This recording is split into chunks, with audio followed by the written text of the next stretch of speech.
نبی پاک صلی اللہ علیہ وسلم کا ارشاد ہے، ان یسیر الریاء شرک، ان بے شک یسیرا تھوڑا سا، الریاء دکھلاوا ریاکاری، شرک ہے۔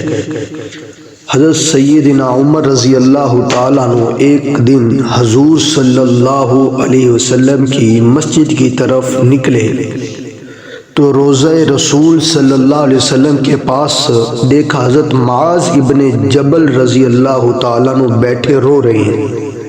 تو حضرت عمر رضی اللہ تعالیٰ عنہ نے پوچھا کہ کون سی چیز آپ کو رلا رہی ہے، رونے پر مجبور کر رہی ہے؟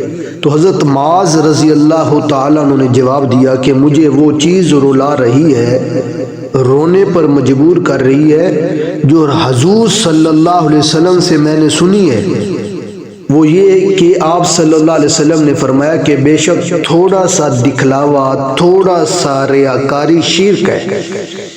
جو کام اللہ کے لیے کرنا چاہیے وہ لوگوں کی رضا کے لیے کرتا ہے، یہ شرک ہے۔ اس سے بچنے کے لیے علماء نے چند تدبیریں لکھی ہیں۔ نمبر 1، ہر عمل کرتے وقت اس کے فضائل پر نگاہ رکھے تاکہ اخلاص پیدا ہو۔ نمبر 2، ہر عمل کو اللہ کی توفیق سمجھے اور اپنا کمال ہرگز تصور نہ کرے۔ نمبر 3، عمل کے مردود ہونے سے ڈرتے رہے اور قبول ہونے کی ہر وقت اللہ سے دعا کرتا رہے۔